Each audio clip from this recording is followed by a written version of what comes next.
I remember being so happy to see lockers.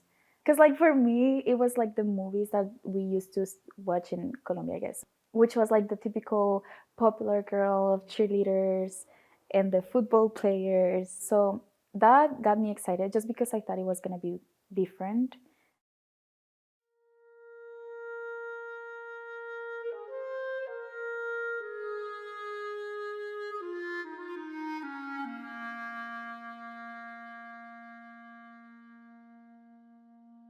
I guess my mom was feeling that our family was too apart.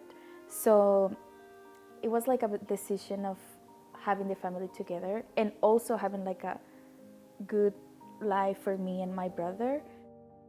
I guess it was mostly just for like better opportunities because from here compared to over there, even when you graduate like college or universities, there's not a lot of like jobs. It's like over here, like it's just so to live a better and a more independent life.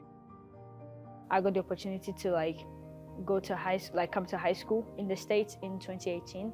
And that was practically what the decision was about, education, and then see what else we get out here.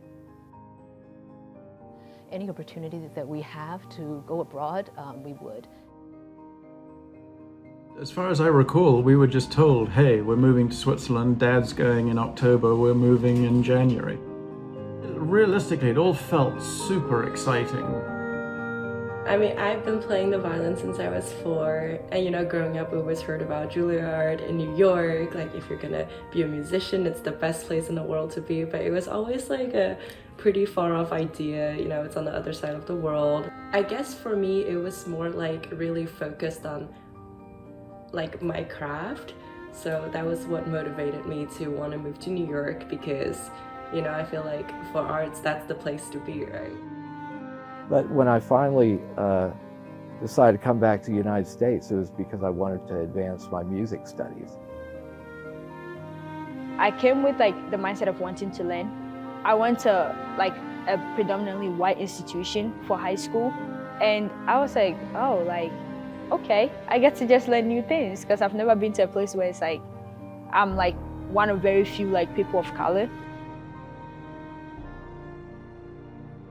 I guess it was still like my junior year when I had like this chemistry partner and she introduced me to her friends. That's how I really formed my friend group. When I came, that's when I was introduced to the ESL program. It was nice to see other people that knew my language. So ESL was like my home. I met like a pretty great group of Juilliard friends who also were immigrant kids, and we kind of just, you know, there were more people to share with them, more people to celebrate Chinese New Year's with, and more people to kind of share that common experience for me to realize that, you know, what I'm going through is actually quite understandable. All in all, people are very friendly, and you know, if you're willing to open up yourselves, people are, you know, very open-minded and willing to be friends. When I really put myself out there and really try to just make friends, talk to more people, really try my best, like not be so closed off, that really opened a lot of doors to me. When we wrote letters back then, we would like write pages and, you know, express all our feelings, tell the other person how we're doing, this and that, and, you know, and receiving letters was also a wonderful thing. And so I used to get like beautiful like letter writing papers. Like I love stationery, and so I used to write, you know, like get beautiful stationery and write letters to my close friends.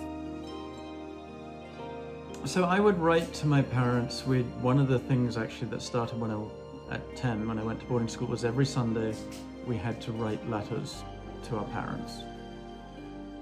I was witnessing these other people and the closeness they had to their own parents.